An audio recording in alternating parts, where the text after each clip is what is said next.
Alright, today is March 28, no? So, start na po ng cancellation ng mga biyahe ng Philippine National Railways, no?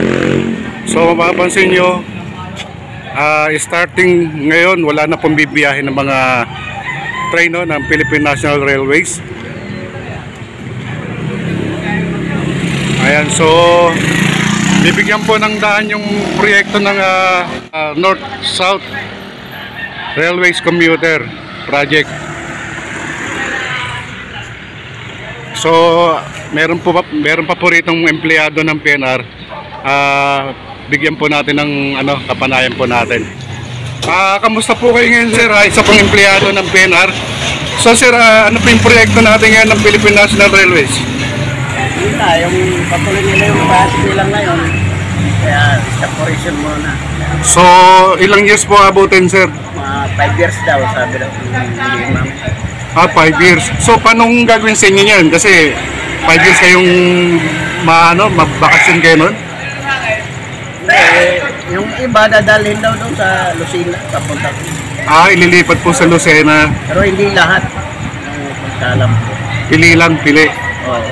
Pero after nyan, babalik naman kayo after 5 years, no? Hindi na. Hindi na? Babaya. Hindi naman kami Regular ba kayo, sir? Oo lang kami. JO. So, job order, depending sa budget, di ba? So, bali, ang mangyayari niyan, sir, bali, babayaran na rin kayo for separation pay kung sakaling... May nilatas ng hindi na gano'n. Kasi nagpaano kasi kami, nagpa-tolpo. Nagpa-tulpo. Umabot pa sa tulpo. So, nag-complain pa po pala kayo Nag-complain. para sa separation. Pero kaya yun, nag-uusap ko. So, Kung ados, mag-uusap kami sa para sa kusina namin. So, sir, ilang taon na kayo sa serbisyo sa PNR? 25 na ngayong itong March, katapusan. So, JO pa rin kayo nun? Oo, Gio pa rin. Kasi dapat 6 months na kayo no? May item na kayo. Meron nga ba't ko nagkaganyan, kaya nag-aarit yan si Rafi. Anong tagal, bakit ganun pa rin. So, ongoing pa. Bali lang kayong mga JO dyan, sir? Marami, nasa 400 at So, kailangan mabayaran yung separation pay nyo. Ano hinahabol nyo rin, sir, yung separation pay nyo? yung lang, nagkaroon kami ng para pangsimula rin yung Pangkabuhayan. Pangkabuhayan. Kung magkano yung naayon sa serbisyo namin. Oo, pero mo, 25 years na pala kayo sa serbisyo, no? Yan ang pag-uusapan niya namin. Siguro naman mapapakinggan yung hinaing nyo.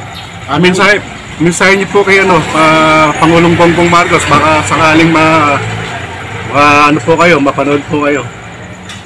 Sana gano'n, tulungan kami na mawala ng trabaho kasi pag hindi ka kasama doon, wala na trabaho. Oo. Yun na lang, ang kabuhayan na lang namin, anong dapat, kasi malayo na kasi doon.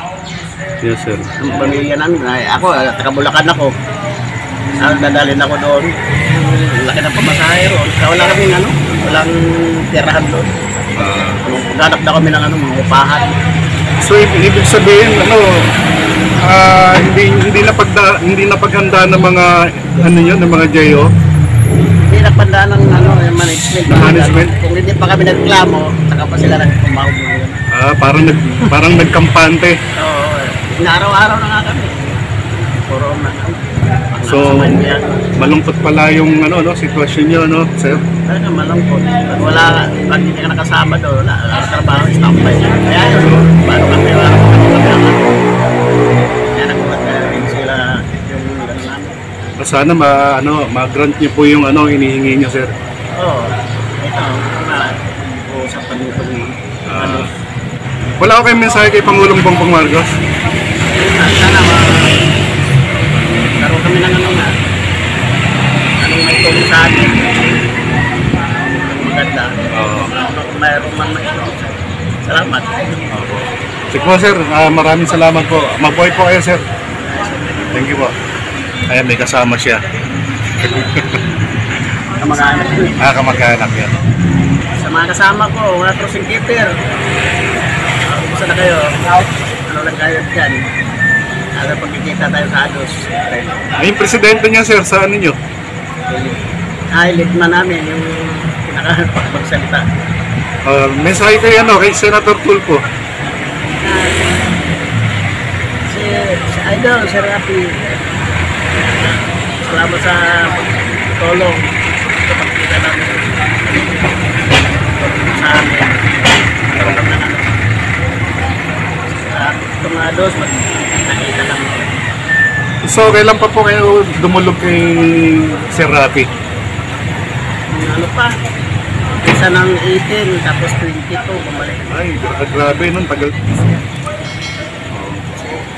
Ako unang-una nga nag-ano doon. Kayo nagsimula. Tapos, binigyan ako ng ano. Ano kay ano, DOTR, secretary. Wala akong ma-action, kaya bumalik kami ng 22. Mm. Yun, yung leadman na namin si, nag-ano doon. Tagapagsalita namin si Ramil. Bali yung 400 yung JO, lahat yun lumapit kay Sir Rafi. Hindi, gusto nilang itong magkikita kami. Ang lumapit lang doon, yung presidente lang doon. Nagpaano lang sila, nagpaabot na kami sa saan. Kasi marami naman kung pupunta talaga, no? Dapat representative yun lang, di ba? Ilan na kami na doon, humarap doon, mga 18 kami. Hindi kasi doon, meeting na doon. Kaya nga. Sige po sir, sana po mag-grant niyo po yung hinihingi niyo. Pangalan niyo sir? Aurelio Ampo. Ayan, shoutout po kay mabuhay ka Sir Aurelio Ampo. Thank you po. So yun nga po no, mga minamahal nating kababayan. Simula po ng simula ngayon, March 28, kinancelled na po ang mga biyahe ng Philippine National Railways from Alabang to Tutuban, vice versa. So 5 years pong gagawin to, no? Ang balita natin, gagawin tong elevated, no? Elevated. Pati itong mga kabahayan sa gilid ay posibilidad na magalaw po yan.